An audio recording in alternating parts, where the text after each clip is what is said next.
Perhaps the most divisive prequel flick of the trilogy has once again found itself being revisited by many, thanks to the celebrating of its 20th birthday this year. I'm sure you feel old too. And with this being a milestone year for the death stick boasting force-filled film, there's likely never been a better time to brush up on some of those Easter eggs and little-known treats you may have missed along the way. Gareth here from What Culture Star Wars, and here are 20 things you somehow missed in Episode 2 Attack of the Clones. Number 20, Christopher Lee's face was digitally placed onto a stunt double when fighting. Darth Sidious's latest apprentice and former Jedi Master by the name of Count Dooku was masterfully brought into being by the magnetic Christopher Lee throughout Attack of the Clones. Mostly, that is. With the iconic thespian coming in at an impressive 79 years of age at the time of shooting Episode 2, it was a bit of a big ask to expect the Count Dracula legend to fully execute each and every intricate lightsaber exchange his villainous fallen Jedi was involved in, despite his boasting of holding the record for the most cinematic sword fights ever. So to get around this, Lucas decided to remarkably slap a digital version of Lee's face on top of his stunt double for the more athletic sequences during his battles with Yoda, Anakin Skywalker, and Obi-Wan Kenobi. Though Lee was still more than up for the task of throwing down with the likes of Ewan McGregor and Hayden Christensen when the time came for an intense close-up collision. Number 19, a Hot Rod American Graffiti reference. Away from his game-changing Galaxy Far Far Away entries, arguably the most famous flick to bear the George Lucas stamp is one that helped put the iconic filmmaker's name on the map in the first place. Going by the name of American Graffiti, the Academy Award-nominated feature centers around a group of teens, their cars, and the shenanigans that unfold over the course of one compelling night. So in a sort of tip of the cap to the 1973 film that pretty much started it all for Lucas, the director seemingly opted to take inspiration from John Milner's unmistakable bright yellow hot rod when forging one of Attack of the Clones' most notable vehicles. A quick glance at Anakin Skywalker's chosen mode of XJ6 airspeeder transport when darting around the skies of Coruscant in pursuit of Padme's attempted killer elicits instant memories of that aforementioned American Graffiti classic 32 Ford Coupe. Number 18, the AIWHA'S original trilogy origins. While it may only occupy the atmosphere of Kamino for a few still rather captivating beats, it turns out that the great flying AIWHA has quite the history within this galaxy far, far away. First being conceived by concept artist Ralph McQuarrie many moons ago when trying to figure out what beasties could be spotted amongst the clouds on Bespin in The Empire Strikes Back, budget restraints put a pin in its eye-catching usage for a time. Subsequent pitches to have the air whales pop up in both Return of the Jedi and The Phantom Menace, acting as Gungan mounts in the latter's case, were then all passed up on before finally landing on bringing the majestic monsters into being amidst the choppy wave-filled clone homeworld. Number 17, keep an eye on those Jedi Archive busts. Before Obi-Wan Kenobi could actually rock up on the aforementioned sea planet of Kamino, however, the inquisitive Jedi Master was first tasked with scouring the Jedi archives for the location of this mysterious world. And with all this attention on figuring out where in the hell the vital system had disappeared to,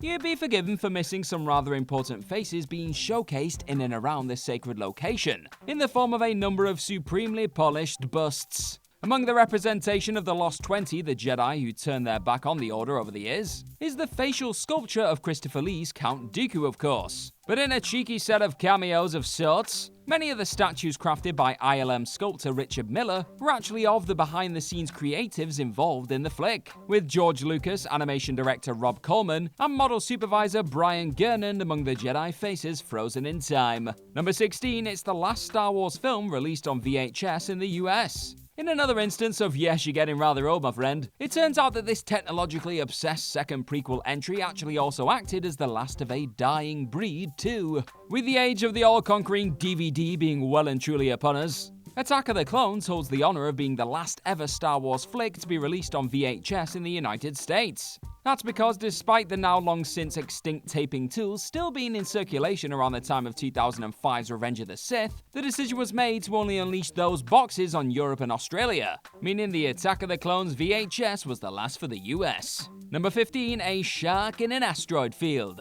Almost stealing the whole damn show in the thick of Anakin and Padme's romantic frolicking in the fields of Naboo, the former's riding and eventual trampling at the hooves of an enthusiastic cow-like being wasn't actually the only time a shark was on show in this episode. As revealed by visual effects supervisor John Knoll, one of these ballooned-up beasties is actually present during the scene which sees Obi-Wan Kenobi soaring through Geonosis' asteroid belt. And if that wasn't enough, a shark Easter egg is also apparently visible in some of the burning wreckage caused during the eventual Battle of Geonosis. Number 14, a different tilt follows the crawl. Whereas the majority of Star Wars outings have been known to showcase the camera tilting downwards as the action eventually gets underway following the famous rising opening crawl text, Attack of the Clones is the only entry in the 9-film epic to go a literal different route, rising upwards following on from the final words of Assist the Overwhelmed Jedi to reveal the city planet of Coruscant. Alongside Rogue One, a Star Wars story, this remarkably acts as something of an anomaly when it comes to features set in a galaxy far, far away. Number 13, the subtle foreshadowing of Order 66. Fans were always well aware that the Jango Fett duplicates were destined to stab their Jedi allies in the back in the end. And in an attempt to subtly foreshadow that inevitable plunging in of the knife, George Lucas laced many a subtle detail into the clones' first showing on the live-action stage that hinted towards their incoming fate. First opting to introduce the substantial number of clone troops available to the Republic on Kamino to the sound of the Trade Federation March, this use of music that had accompanied the villainous forces last time out immediately suggested a dark future for the white armored warriors. And the same could be said of the use of the Imperial March in the film's closing stages too. And the fact the clones are seen charging from right to left instead of the more widely accepted heroic cinematic direction of left to right. Don't ask, it's just a thing. When duking it out with the droids on Geonosis also subtly alludes to these lads being bad news later down the road. Number 12, the original trilogy C-3PO suit was used. Attack of the Clones saw the return of everyone's favourite wisecracking collection of neurotic circuits in Anthony Daniels' C-3PO. But instead of gifting the original trilogy staple a brand new mechanical costume to get to grips with over the course of his various non-CGI appearances on the likes of Tatooine, the original suit from those OG set of flicks was dusted off, repainted, and ultimately aged for usage in this prequel episode. Also, the original plan was for Daniels to puppeteer the skeletal version of Anakin's droid last seen in The Phantom Menace. But upon experiencing some understandable difficulty bringing the robot to life, the call was made to simply dump the actor back into his tried and tested plated suit whenever he wasn't being launched around a droid-making factory instead. Number 11, it didn't top the box office charts for the year, absolutely destroying their competition in just about every single calendar year a Star Wars adventure has made its way into our galaxy. There's a reason George Lucas's brainchild has gone on to become the second highest grossing movie franchise of all time, damn it, sitting only behind the unstoppable Marvel Cinematic Universe. However, despite still coming home with a staggering $653 million back in 2002, Attack of the Clones didn't actually walk out of the year as the single biggest blockbuster entry to have graced our screens. In fact, it didn't even break into the top 3 worldwide. According to Box Office Mojo, Sam Raimi's Spider-Man boasting $821 million, the second entry in the Harry Potter series in the Chamber of Secrets with $878 million,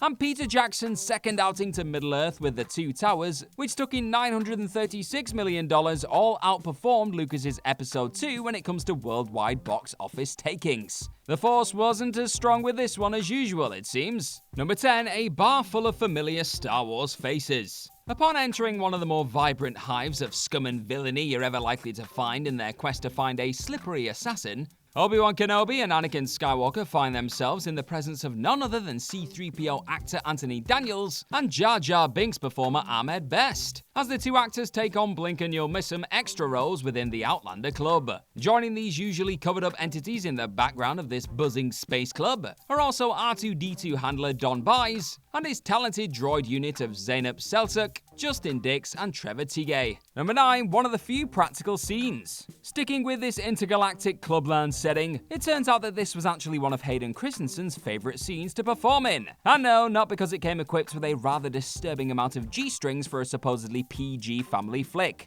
Lucas, you're a naughty boy. The Coruscant nightclub sequence was actually one of the only scenes to not heavily rely on blue screen and effects that would be added in post-production. And all in all, very much being able to interact with a real-life set that had been carefully crafted for use in this rather tense portion of Attack of the Clones, gave the actors' exhausted imaginations a rest for a moment, before it was back to pretending they were running around in a battle pit or on a constantly downpouring planet. Number 8. The Lucas family cameos. Keeping it in the family when it comes to this film's seemingly never-ending string of cameos, George Lucas's kids were all gifted the chance to fulfill their Star Wars dreams over the course of Episode 2. Returning after background appearances in The Phantom Menace, both Amanda and Katie Lucas show up on screen at various moments in Attack of the Clones, with both appearing in the aforementioned Outlander Club as Ad Nama and a Twi'lek called Lune Minx, respectively. Elsewhere, Jet Lucas also makes his Star Wars bow as Jedi Padawan Warpuck Scarmini in the already mentioned Jedi Archive scene. Number 7. Ewan McGregor's sporadic fake beard and hair. Making it 2 for 2 when it comes to jarring reshoot hair, leaving Star Wars fans scratching their heads. Ewan McGregor was at it again in the midst of shooting Attack of the Clones. After going out of his way to grow his hair out into a glorious mullet and let his facial fuzz flow for his role of a more mature Obi-Wan Kenobi, McGregor was forced to chop his locks and shave his face for his upcoming part in Ridley Scott's Black Hawk Down. Unfortunately for McGregor, Lucas opted to add some new scenes featuring the Jedi Master after wrapping up principal photography, leading to him being stuffed into a mullet wig and having a beard stuck onto his mug due to not having enough time to grow everything back post Black Hawk Down. Look no further than Kenobi's elevator reintroduction alongside Anakin for an example of fake face fuzz gone terribly wrong.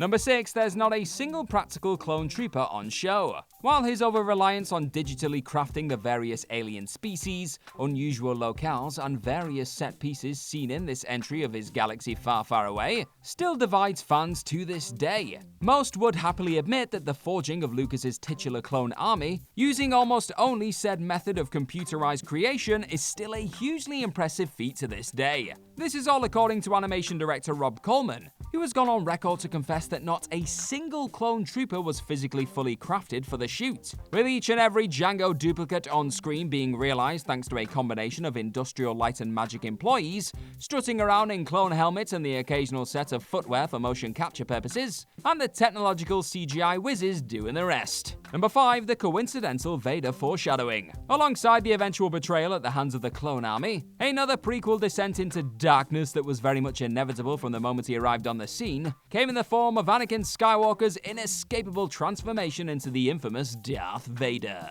And while Lucas wasn't exactly shy about reminding folks of the fate heading this tortured Jedi's way over the course of his trilogy, setting a Vader shadow behind a young Annie in promotional material for The Phantom Menace, another seemingly Sith silhouette that would eventually rear its head in Attack of the Clones wasn't actually part of the original plan. Upon spotting the fact that Christensen's shadow unexpectedly resembled his character's future-suited self when talking to his beloved on Tatooine, Lucas decided to quickly thrust this compelling development into frame for the exchange. Far from being another instance of Lucas' digital tinkering, as confirmed in the film's DVD commentary, this shadowy occurrence was merely an effective coincidence. Number 4. Mace Windu's epic lightsaber engraving. In case you needed another reminder of why Samuel L. Jackson still holds the honor of being the coolest mother effer in the galaxy, I direct you to one of the most incredible Star Wars Easter eggs ever to sneak into existence. Alongside demanding to have Mace Windu's own personal lightsaber stand out from the rest, nudging Lucas into giving him a rare purple variant so he could pick himself out in a crowded Geonosis skirmish, Jackson also managed to get away with a rather cheeky piece of engraving on said Jedi weapon. Bad mother effer are the immortal words supposedly carved into Windu's masterful saber. The exact words that are also printed on Jackson's character of Jules Winfield's wallet in Pulp Fiction. Whether or not this was actually scratched onto the lightsaber before or after shooting isn't 100% clear, but it's still mother effing epic all the same. Number 3. Jango Fett's Stormtrooper blooper callback. Sticking out as perhaps the most infamous but equally cherished blooper to ever be committed to the big screen. The sight of an unfortunate stormtrooper whacking their head on a blast door was so hard to ignore that George Lucas had no chance but to add an equally hilarious sound effect to the scenario in later editions of A New Hope. This isn't the only acknowledgement of this blatant cinematic cock-up within Star Wars canon though, as Lucas once again tipped his cap to the clumsy stormtrooper during Jango Fett's departing from Kamino in Attack of the Clones. In a very much intentional callback to said A New Hope head bonking, the bounty hunter smacks his own CGI noggin on his spaceship's door upon entering the craft. And just to hammer home the tribute, Lucas again decided to add a cartoonish thump sound effect during the comical moment Steel met Beskar. Number 2, Boba Fett is learning on the job. And when it comes to the sequence that would ultimately follow this headbanging fleeing from Kenobi, George Lucas has gone on record via IMDb to state that Boba Fett's presence as Father Jango's co-pilot was not just a case of sitting back and enjoying the ride to Geonosis. And we're there yet, Dad? This future bounty hunter was actually very much taking notes during his father's attempts to sniff out the Jedi Master within Geonosis' asteroid field. This is seen in the fact that young Boba was able to take the reality of Obi-Wan managing to hide from the duo in the thick of the space rocks and apply it to his own pursuit of Han Solo in The Empire Strikes Back. Seeing through Solo's attempts to evade the Empire in the midst of some Star Destroyer garbage, all thanks to his Kenobi experience. Number 1, the staggering death count. Kicking off the war that would eventually engulf much of the galaxy for 3 years straight, it was safe to assume that not every single Jedi, droid, or innocent civilian seen over the course of Attack of the Clones' runtime was guaranteed to make it out alive. And according to List of Deaths Wiki, a frankly insane 203,769 personalities perished from start to finish when it comes to this 142-minute monster of a movie. And in case you were curious as to which characters were responsible for the most of these sudden endings, future Menace of the Galaxy Anakin Skywalker takes top spot with 30 kills, with Jango Fett quite some way behind in second place with a still rather unsettling 10 fatalities. It's a bloody murderous film, let me tell thee. And that's our list. Know of any other things you somehow missed in Episode 2, Attack of the Clones? Let us know all about them in the comment section right down below, and do not forget to like, share, and click on that subscribe button while you're at it. Also, if the force is strong with this kind of thing, then head on over to whatculture.com and find some more incredible articles just like the one this video that I wrote myself is based on. I'm so terrible. I have been Padawan Gareth from What Culture Star Wars. Thank you very much for clicking on this video today. Hopefully I will see you very, very soon, but in the meantime, may the Force be with you.